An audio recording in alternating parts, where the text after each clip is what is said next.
Hey friends, welcome to Gardening with Creekside and a breezy day here in North Carolina. It is absolutely a gorgeous day, nothing but blue skies, and the wind is going to be probably blowing a little bit today. We got some cooler, drier air coming in, so praise the Lord for that. We are here at the berm. We are going to be putting in some new perennials for the ones that I lost over the winter time. Let me explain. So of course we are here at the privacy berm. This is the berm that separates our personal yard from the nursery. It's roughly, I think, 100 feet long, filled with shrubs and perennials, just to give lots of beautiful interest, but it does separate the house from the nursery. This berm is 18 months old, and so we have it just jam-packed with gorgeous perennials. For us in North Carolina, we are a Zone 8A where we are in Dallas, and we can have, of course, the typical hot, humid summers, right? And then in the wintertime, we will get cold, really cold, 10, and I know for some of you, you're like, that's not cold, but 10 degrees is nothing to laugh about. But we can get down, in the single digits, but we only stay there for maybe just 1 or 2 nights, and then 2 days later we're back up in the 60s. So we do get cold temperatures, we just don't get prolonged cold temperatures. Our winters are also very historically wet. So are our springs so far, very wet. And so a lot of times if I lose plants, it can be because it's just had too much water and they rot, or maybe we had that cold air and I lost those because they were tender. Who knows, right? All gardeners, we come out of winter, we're going into spring and summer, and you realize probably that you've lost some plants. Whether it is weather, whether it is a creature, who knows what it is, right? But that is a part of gardening, is that you lose plants. No fault of your own, it just happens. So today I'm going to share with you some of my pieces that did not survive the winter, and I'm going to show you how I'm going to replace them. We really are going with 3 different perennials today, and then I also need to prune my Weigelas, my Vino Verdes right here. So I'm going to show you how to do that and why we're going to do it now and not like later on in the fall. So let's start here near the top of the berm. We have kind of the centerpiece of this space is a thunderhead pine. This is such a fun, I think it's a Japanese black pine, but it is a thunderhead. Call it a Dr. Seuss tree, right? Fun and whimsical. So when we planted this bed with our perennials for the very first time last year, we had some Platinum Beauty Lamandra from Southern Living, and they were gorgeous, like grasses, right? So we had one here, we had one behind the thunderhead, and then we had one off to the side. And as you can see, none of them came back. And I knew that we were going to be on the border for being too cold. I pruned them. They're just a no-go. So what we're going to do is we are going to replace them with a beautiful blue grass. This is brush strokes, and brush strokes is a type of Schizocerium.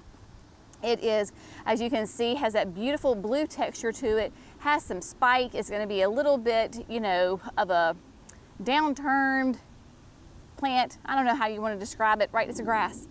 3 to 4 feet tall, wide, kind of just a lovely mound. I do have, that will be a nice companion piece back there in the back. We have throughout the berm, that is Niagara Falls. Niagara Falls is a very columnar grass, where this is going to be more of a lovely mound. You were with us probably, I don't know, however long ago that was, when we were at Mimi's, and I gave her one of the brush strokes because she loved this grass so much. So I only have 2, but that's love. That's a gardener's love from one gardener to another, and a daughter to a mother. So I gave her 1, so I have 2, which is not a problem because those 2 are going to flank each side of the thunderhead. So we have that. Let's go on up here, on around to the house side. And I don't know that I necessarily lost perennials here, but I have an empty spot. So I have these beautiful perennials from our friends at Walter's Gardens, and I'm like, well, we're just gonna go ahead and fill those in. So on the house side of the berm, you can see that I repeated again the Niagara Falls here. So even though you have the fence, there's 2 on this side and there's 3 here. So when they're growing and when they're nice and big, it looks like you have one nice big mass of 5 of the same plant. Over here we have, this is the Tuscan Gold Heliopsis. It's a false sunflower.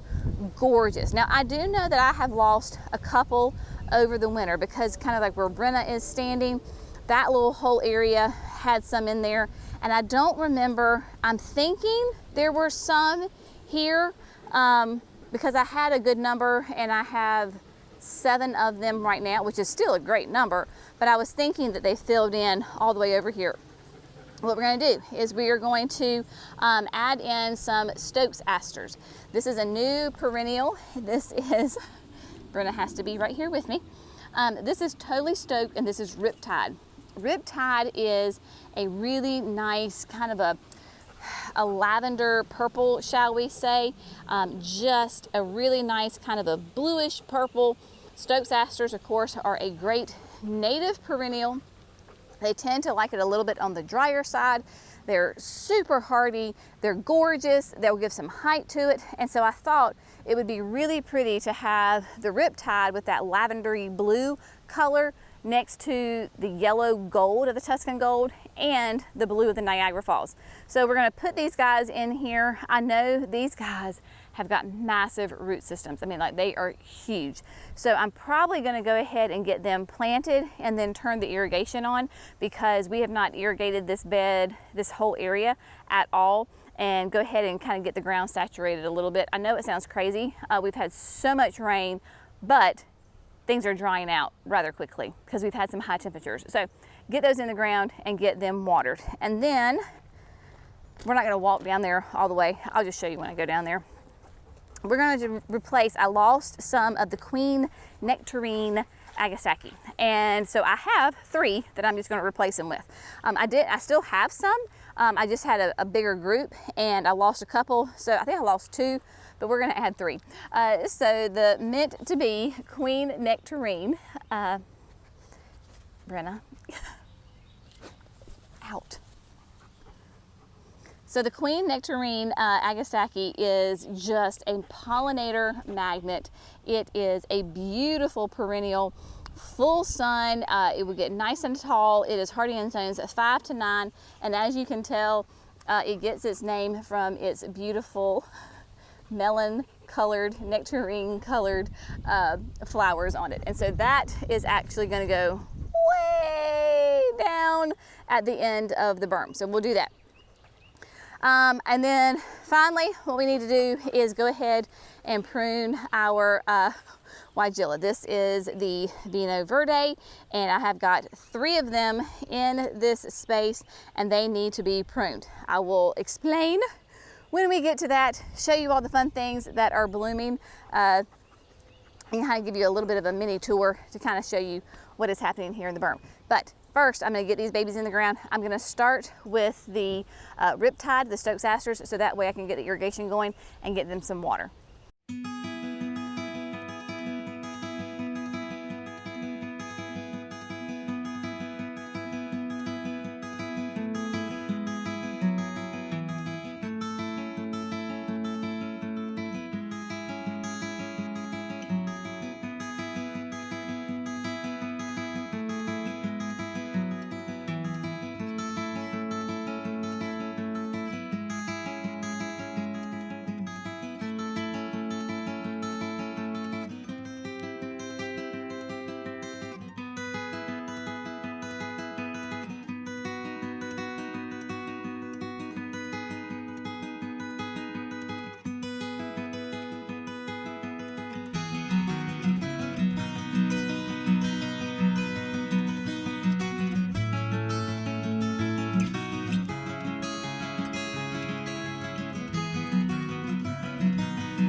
In this bank, within this little area right here, I have 3 of the Vino Verde Weigela, and they are beautiful plants. And they have great foliage on them, but Weigelas bloom on old growth, and I have not pruned these since I put them in. They have finished blooming because they are a spring bloomer, so now is the time that I'm going to come in here and shape them up. I've got my gorgeous chartreuse on the loose nepeta. I've got the monarda back here just looking amazing. Echinaceas covered in honeybees, and daylilies getting ready to bloom. The Weigela is a little large for this area, and I want to bring it back. You do not have to be concerned, y'all, about where you're pruning it. I could easily get the hedge trimmers right now and just go meow and shape it up, right? Because it will quickly start to fill out again. We want to keep it pruned once a year to keep it nice and tight and compact. I don't want it tall and leggy and just all over the place. So what I'm going to do is I've got my handy dandy Felcos, and we're going to get in there and we are going to get it pruned and get it all nice and shaped up.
All right, my friends, we're gonna stand here in the shade for a minute. We're gonna chit chat about what we did today.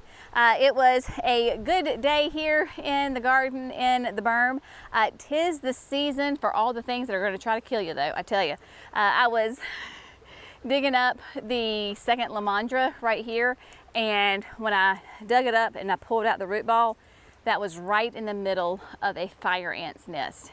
If you don't have fire ants in your region, you are a very lucky, blessed individual. Fire ants are these little tiny red ants that are mean, and they will climb your body if you stand still long enough, and they bite, sting you. I don't know which one it is, but when they do it, it feels like fire. It truly is a terrible experience, and they're everywhere. And so praise the Lord, I did not get stung, bit, and so I had to relocate the hole about 18 inches closer to the pine tree, just so I wasn't digging in the fire ant's nest.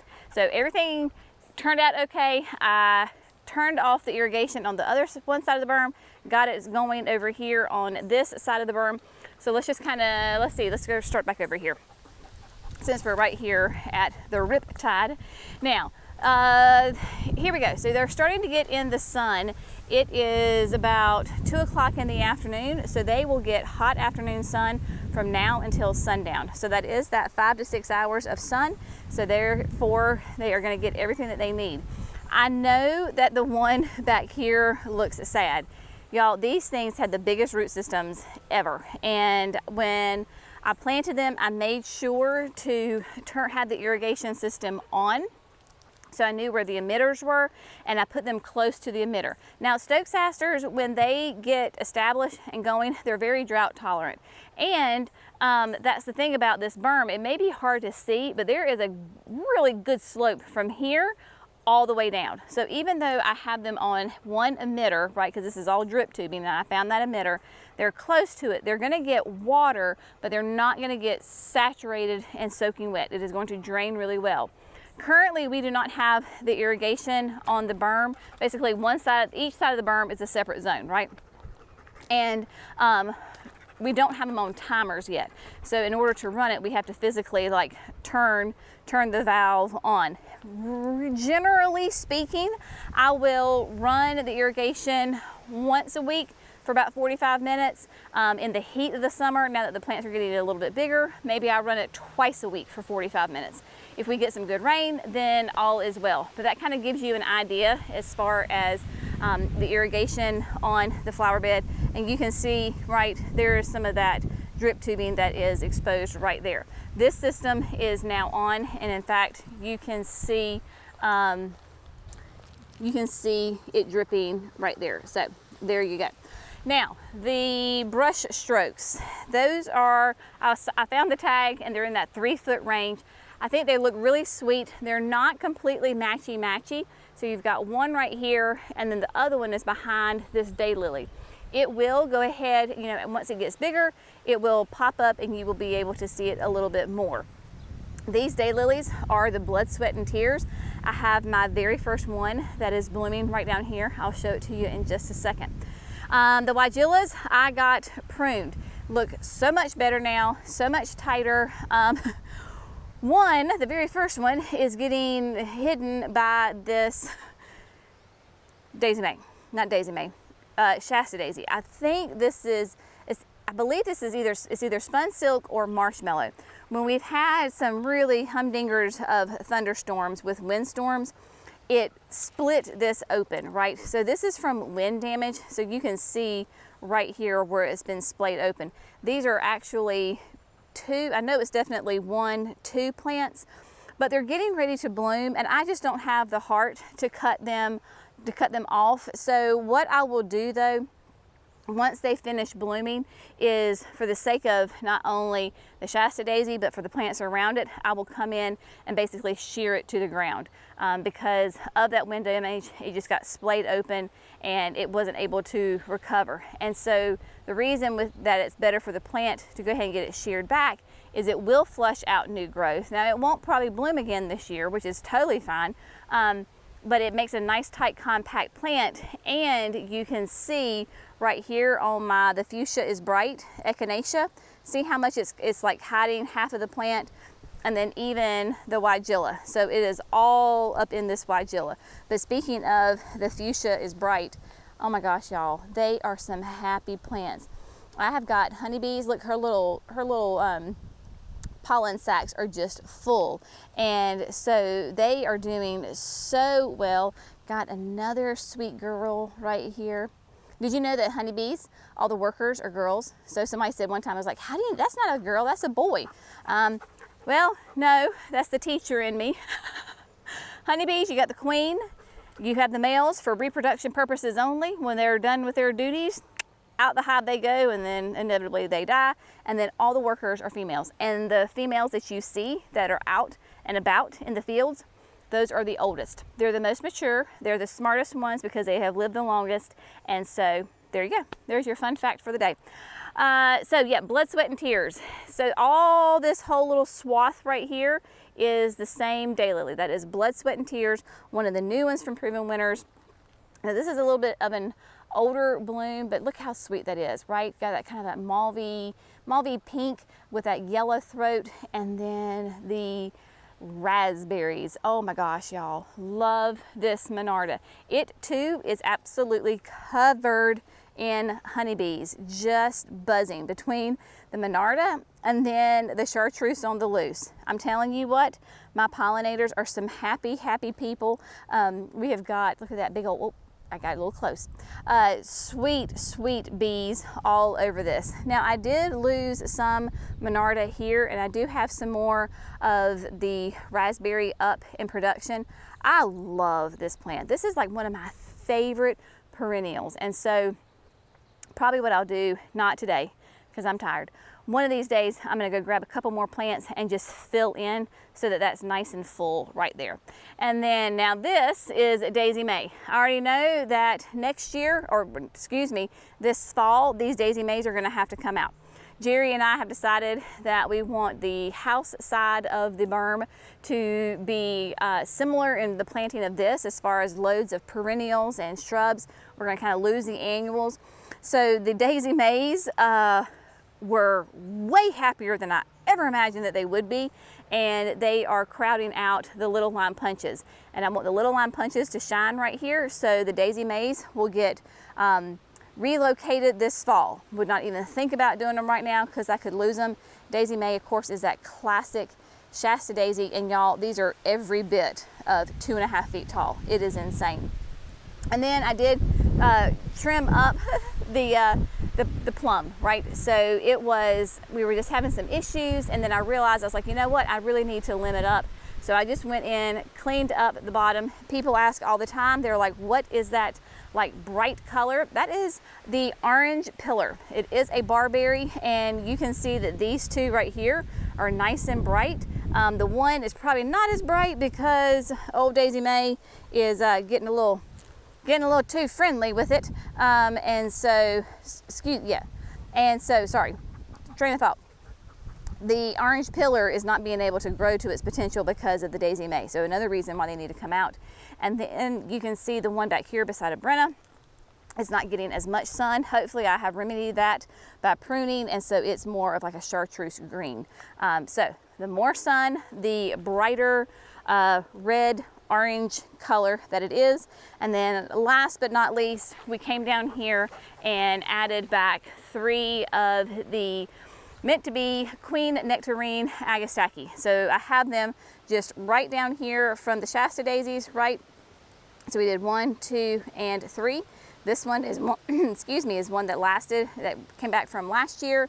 And then right down from that, like I have the Peach Sky, the one in a melon. So I have a lot of oranges down here. You'll notice though that I did go ahead and prune them. They had a lot of foliage up top, a lot of blooms on top, and given that we are going into these warmer times, I mean right now Jenny is glistening, even though it's windy. It's getting warm, and so they need to have as much energy to go into the roots as opposed to the flowers. So that's why I went ahead and trimmed them back. Now they are going to flush back out and they will be fine, but for now it is better for the plant for me to kind of cut it back and let it get that good root system going, and then once it's happy, it'll put on more top growth. But that is it for today, my friends. A day in the berm, coming along quite nicely. That is the thing about us gardeners, right? We're always tweaking, modifying, changing, adapting, moving, changing our mind, realizing a plant is happier than you ever expected it to be, or a plant is not as happy as you expected it to be. So we're all just professional plant movers, right? So anyway, get out there in your garden, have some fun today, and as always, we appreciate you. We'll see you in the next video. Bye, guys.